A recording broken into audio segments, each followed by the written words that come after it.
بسم اللہ الرحمن الرحیم۔ بسم اللہ الرحمن الرحیم۔ السلام علیکم ورحمۃ اللہ وبرکاتہ۔ یہ آپ کے چند سوالات ہیں، یہ نوٹ کر لیے ہیں میں نے، اور آپ جو پوچھ رہے ہیں یہ اصل میں آپ ابھی جو گرہن آ رہا ہے اس سے متعلق آپ کے سوالات ہیں۔ تو میرے ذہن میں یہ ہے کہ ہم ایک جنرل بات کر لیں گرہن کے اوپر، اس سے یہ ہوگا کہ ایک تو موجودہ گرہن اور اس کے بعد پھر یہ جو آنے والے آئندہ کی جو گرہن ہیں اس سے متعلق جو سوالات ہمارے ذہن میں پیدا ہوتے ہیں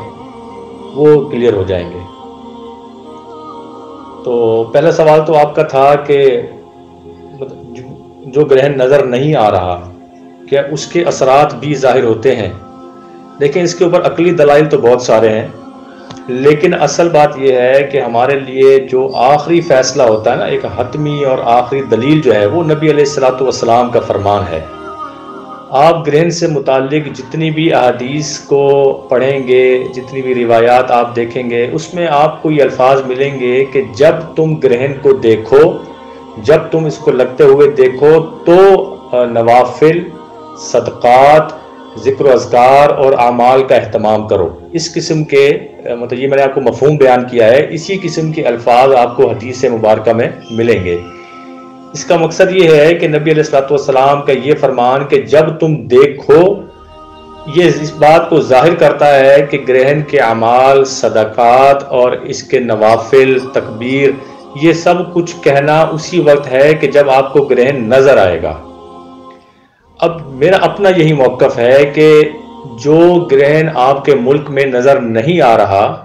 اس کے لیے اعمال وغیرہ پڑھنا یہ سود مند ثابت نہیں ہوگا، کیونکہ نبی علیہ الصلوۃ والسلام کی جو روایت ہے اس سے بھی یہی ظاہر ہوتا ہے۔ دوسرا سوال آپ کا یہ تھا کہ گرہن کے جو اثرات ہیں یہ مثبت ہوتے ہیں یا منفی اثرات ظاہر ہوتے ہیں۔ اچھا، جب آپ بخاری شریف میں حدیث کا مطالعہ کرتے ہیں تو آپ پڑھیں گے کہ جب گرہن لگا تو حضور علیہ الصلوۃ والسلام مطلب ایسے سرکار دو عالم صلی اللہ علیہ وسلم پر گھبراہٹ طاری ہوئی کہ جیسے قیامت قائم ہو گئی ہو، اور پھر اسی حدیث کے آخر میں الفاظ آتے ہیں کہ یہ اللہ کی نشانیاں ہیں اور اللہ ان نشانیوں سے ڈراتا ہے۔ تو یہ گھبراہٹ اور خوف کا عالم جو ہوتا ہے یہ بذات خود کسی منفی رویے کا نتیجہ ہوا کرتا ہے، مطلب کبھی کسی مثبت پہلو سے نہ آپ گھبراتے ہیں اور نہ ہی آپ کو خوف محسوس ہوتا ہے۔ لہٰذا حدیث کے یہ الفاظ بھی بذات خود یہ ظاہر کرتے ہیں کہ اس کے اثرات کچھ منفی ہیں جو انسان کی طبیعت پر پڑتے ہیں، تبھی یہ گھبراہٹ اور یہ خوف طاری ہوتا ہے۔ تیسرا سوال آپ کا یہ تھا کہ گرہن میں وظائف اور اعمال جو کیے جاتے ہیں کیا یہ صحیح ہیں؟ تو میں نے آپ سے پہلے ذکر کر دیا کہ نبی علیہ الصلوۃ والسلام نے فرمایا کہ حدیث کا مفہوم ہے کہ جب آپ اس کو گرہن کو لگتے ہوئے دیکھیں یا جب تم اس کو دیکھو تو نوافل اور پڑھو، تکبیر کہو، صدقات اور اعمال کا ذکر ہے حدیث کے اندر۔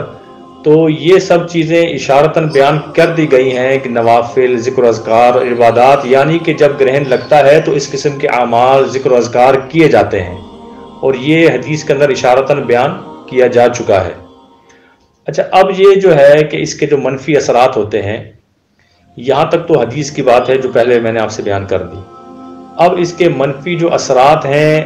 وہ پڑھتے ہیں تو کتنے پڑھتے ہیں، اس کے اوپر جو ماہرین علم نجوم ہیں وہ اس کے اوپر بات کرتے ہیں کہ ہر بار ایسا نہیں ہوتا کہ اس کے مکمل نحس یا منفی اثرات ہی مرتب ہوں۔ جس برج میں یہ گرہن لگ رہا ہے، چاہے وہ چاند گرہن ہو چاہے وہ سورج گرہن ہو، جس برج میں لگتا ہے اس سے دیگر جو ستارے ہیں ان کی نظرات کو دیکھا جاتا ہے۔ اگر کوئی سات نظر اس وقت سورج یا کنور کے ساتھ لگ رہی ہو تو وہ اس کی نحوست کو کم کر دیتی ہے، لیکن اگر کسی نحس ستارے کی نحس نظر ہو، مخالف نظر ہو، تو یہ یاد رکھیں کہ وہ اس کے منفی اثرات کو بڑھا دیتی ہے۔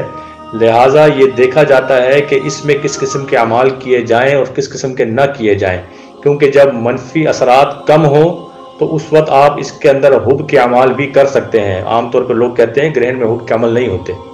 میں نے خود حب کے نقوش کو تیار کیا ہے اور ان کے اثرات کو دیکھا ہے۔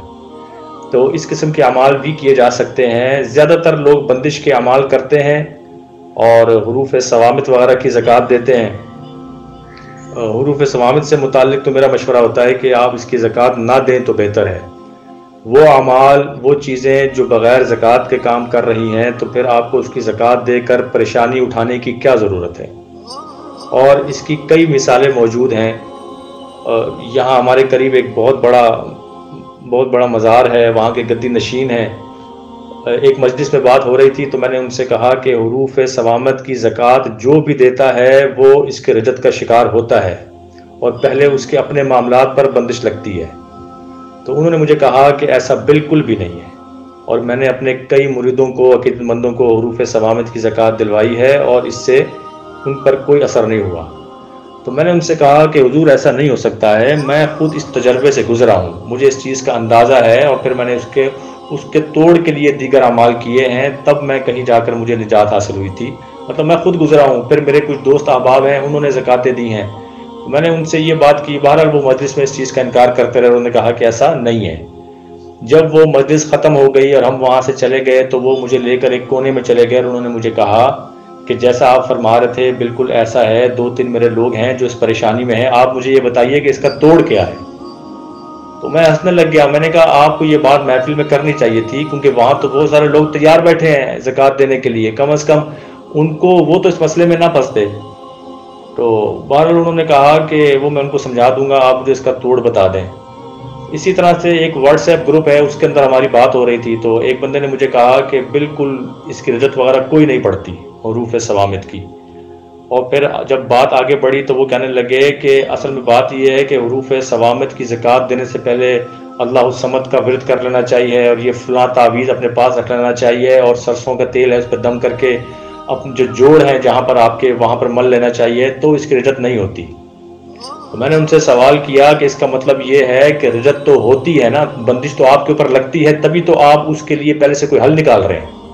تو یہی تو میں کہہ رہا ہوں کہ جس کو ان چیزوں کا نہیں پتا، جب وہ حروف ثوابت کی زکوٰۃ دے گا تو وہ مسائل کا شکار ہو جائے گا۔ ایسے ہی وہ کوئی فیس بک گروپ کے اندر لوگ کہہ دیتے ہیں نا کہ آپ زکوٰۃ دے دیں۔ ایک بندے نے مجھ سے رابطہ کیا، وہ 2 سال پہلے کی بات ہے، انہوں نے کہا جی میں نے زکوٰۃ دے دی ہے، اس کے بعد سے نہ میرا کاروبار بچا، اور میرے جو ہیں ازدواجی تعلقات بھی خراب ہو گئے۔ میں نے کہا آپ ان سے رابطہ کریں جنہوں نے آپ کو زکوٰۃ دلوائی تھی۔ کہنے لگے وہ کہتے ہیں زکوٰۃ آپ کی کامیاب ہے، یہ کوئی اور وجہ ہے۔ میں نے کہا اور وجہ ہے تو پھر اس کو نمٹائیں، کچھ کریں اس کا۔ بہرحال یہ حروف ثوابت کی جو زکوٰۃ ہے، میرا مشورہ تو یہ ہے کہ آپ لوگ نہ دیں،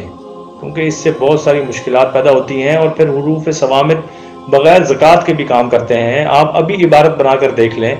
اور وہ لگ جاتی ہے بندش اس کی۔ تو مشورہ میرا یہ ہے کہ آپ ان چکروں میں نہ پڑیں۔ اگر آپ کو کوئی زکوٰۃ دینی ہے تو اس قسم کے موقع آپ کو بار بار نہیں ملتے، ان مواقعوں سے فائدہ اٹھائیں۔ اگر گرہن آپ کو نظر آ رہا ہے، آپ کے ملک میں لگ رہا ہے، سب سے بہترین عمل یہ ہے کہ جو آپ کا نام ہے اس نام کے پہلے حرف کے موکل کا استخراج کریں، اور اس کو اپنے نام کے اعداد کے مطابق پڑھ لیں، یا اس حرف کے جو اعداد ہیں اس کے مطابق اس کو پڑھ لیں۔ یہ سب سے اچھا عمل ہوگا آپ کے لیے، اس سے آپ سیکیور ہو جائیں گے۔ اس گرہن میں آپ کے خلاف اگر کوئی بندہ کام کر رہا ہے تو آپ اس سے بچ جائیں گے۔ اور اگر آپ کو لگتا ہے کہ آپ کے اوپر پہلے سے کوئی بندش ہے یا کوئی رجت وغیرہ ہے تو اس سے آپ کو نجات مل جائے گی۔ اپنے نام کا جو پہلا حرف ہے اس کا موکل بنائیں، یہ عام کتابوں میں لکھے ہوتے ہیں، اور اس کو مطلب جیسے کہ آپ کا نام الف سے شروع ہو رہا ہے تو اجب یا اسرافیل بحق یا الف، اس طرح سے 111 مرتبہ اس کو پڑھ لیں، الف کے جو اعداد بنتے ہیں، اور نہیں تو اپنے نام کے اعداد کے مطابق پڑھ لیں۔ اس طرح سے کر لیں، یہ عمل سب سے زیادہ بہتر ہے، اور یہ عمل آئندہ بھی آپ کو فائدہ دیتا رہے گا۔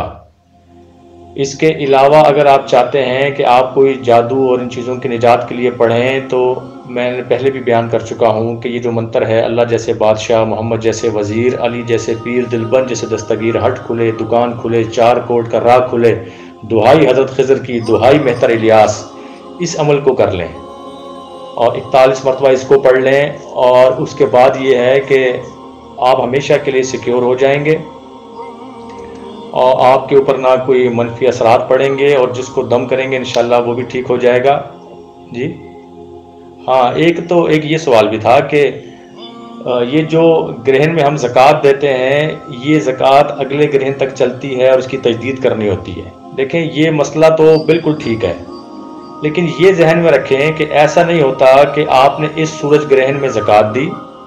اور اگلا جو چاند گرہن ہے اس میں آپ کی زکوٰۃ ختم ہو گئی، ایسا نہیں ہوتا۔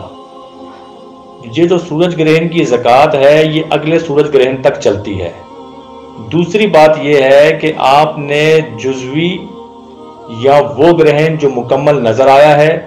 اس میں زکوٰۃ ادا کی ہے، تو اگلی مرتبہ جب آپ کے ملک میں گرہن لگے گا ویسا ہی جو نظر آئے اس میں آپ کو اس عمل کی تجدید کرنی ہوگی۔ اس کے درمیان چاہے 100 گرہن گزر جائیں کہ جو آپ کے ملک میں نظر نہیں آئے ہیں، آپ کی وہ زکوٰۃ قائم رہے گی۔ وہ زکوٰۃ جو مکمل یا جزوی گرہن میں دی جاتی ہے، وہ مکمل اور جزوی گرہن دوبارہ جب آتا ہے اسی میں اس کی تجدید ہوتی ہے، اس سے پہلے تک وہ زکوٰۃ قائم رہتی ہے۔ اگر آپ نے اپنا ملک تبدیل کر لیا ہے، آپ سفر پر ہیں، آپ نے پہلے پاکستان میں زکوٰۃ دی ہے، اب آپ کہیں یورپین کنٹریز میں یا کہیں اور کسی عرب ممالک میں آپ چلے گئے ہیں، آپ نے آج زکوٰۃ دی ہے، گرہن نظر آ رہا تھا، 1 مہینے کے بعد وہاں پر آپ گئے اور وہاں پر گرہن نظر آ رہا تھا، یہاں سورج گرہن تھا، اب وہاں پر سورج گرہن ہے، یہ ایک مثال ہے، ویسے اتنی جلدی ہوتا نہیں ہے۔ تو جو گرہن وہاں پر نظر آئے گا آپ کو وہاں تجدید کرنی ہوگی۔ اگر آپ نے اس عمل کو نہ پڑھا اور وہ گرہن گزر گیا تو یہ عمل آپ کا باطل ہو جائے گا۔ یہ بات اپنے ذہن میں رکھ لیں، ایک تو جو گرہن ہوگا اسی گرہن میں دوبارہ زکوٰۃ دینی ہوگی، لیکن جیسے اب یہ گرہن نظر آ رہا ہے وہ بھی نظر آنا چاہیے۔ بغیر نظر آئے ہوئے جتنے بھی گرہن درمیان سے گزر جائیں گے اس میں زکوٰۃ آپ کی ختم نہیں ہوگی، دوبارہ زکوٰۃ دینے کی ضرورت بھی نہیں ہے۔ اچھا، تو ہم بات کرتے ہیں زکوٰۃوں کی۔ اسی طرح سے جیسے یہ ہے عظیمت آپ کو میں نے بتائی ہے، جو منتر ہے اس کی زکوٰۃ دے دیں، اپنے نام کے جو حرف ہے آپ کا اس کی زکوٰۃ دے دیں، اور اسی طرح سے اگر آپ کو سورہ مزمل کی دینی ہے تو آپ سورہ مزمل کی زکوٰۃ دے سکتے ہیں، اور 41 مرتبہ پڑھ کر، یا پھر 129 مرتبہ پڑھ کر سورہ کوثر کی زکوٰۃ دے دیں۔ یہ سب سے بہتر ہے کیونکہ اس میں خیر بھی ہے، برکت بھی ہے، اور آپ کے معاشی معاملات بھی حل ہو جائیں گے، اور جو آپ کے دشمن ہیں وہ بھی آپ سے دور ہو جائیں گے۔ یہ زبان بندی کا کام بھی کرتی ہے، دشمنوں کو دور کرنے کا کام بھی کرتی ہے، نظرات کو بھی ختم کرتی ہے، جادو و سحر اور بندش کے اعمال کو بھی ختم کر دیتی ہے۔ تو یہ 3-4 عمل ہیں، یہ کر لیں۔ اس کے علاوہ اور بے شمار اعمال ہیں، آپ کے پاس میرا رسالہ ہوگا جو گرہن کا لکھا ہوا ہے، اس میں کئی اعمال ہیں، اس میں سے دیکھ لیں، اس میں منتر بھی موجود ہیں، وہ بھی کیے جا سکتے ہیں۔ یہ بات اپنے ذہن میں رکھ لیں کہ جس برج میں گرہن لگتا ہے اس برج کے حامل افراد اعمال نہ کریں، بلکہ سورہ کوثر یا پھر پہلا کلمہ اس کا ورد کریں، کیونکہ ان کے اوپر ویسے ہی محض اثرات آ رہے ہوتے ہیں۔ اگر انہوں نے کوئی زکوٰۃ ادا کی تو وہ مزید پریشانی کا شکار ہو جائیں گے۔ اور دوسری بات یہ ہے کہ وہ برج جس میں یہ گرہن لگ رہا ہے اس کے تربی و مقابلہ اس میں جو برج آتے ہیں ان کے اوپر بھی اس کے محض اثرات پڑتے ہیں، اور اس کے علاوہ جو برج ہیں اس کے اوپر اس گرہن کے 7 اثرات پڑتے ہیں۔ دیکھیں، ایک سیدھی سی ایک بات ہے کہ ایک ہی کام کے اندر اگر کسی ایک کو نقصان ہو گیا ہے تو اس کا مطلب یہ ہے کہ اس کے آلٹرنیٹ کسی کو تو فائدہ پہنچا ہے۔ تو جب 3-4 بروج جو ہیں وہ منفی اثرات میں ہوتے ہیں تو اس کا مطلب یہ ہے کہ اس کے اگینسٹ جو بروج ہوتے ہیں وہ مثبت اثرات کے اوپر ہوتے ہیں۔ لہٰذا اس چیز کو بھی نوٹ رکھیں، اگر آپ کے اوپر پہلے سے اس کے منفی اثرات پڑ رہے ہیں تو وہ حضرات کوئی زکوٰۃ نہ دیں، وہ صرف اور صرف پہلا کلمہ اور سورہ کوثر کا ورد کر لیں، اور جو دوسرے جن کے اوپر مثبت اثرات ہیں وہ کوئی نہ کوئی زکوٰۃ دے دیں، اس قسم کے اعمال کر لیں جو ان کو آئندہ کام آتے رہیں، ان کے لیے بھی کام آ جائے، ان کے بچوں کے لیے بھی کام آ جائیں۔ اگر آپ چاہتے ہیں کہ آپ اور آپ کے سارے گھر والے سیکیور ہو جائیں تو یہ جو دعائے انس ہے اس کو پڑھ لیں 111 مرتبہ، یہ بہترین حصار ہے، اور اگلے گرہن تک یہ حصار آپ کے قابو میں رہے گا اور آپ ان تمام چیزوں سے محفوظ رہیں گے انشاءاللہ۔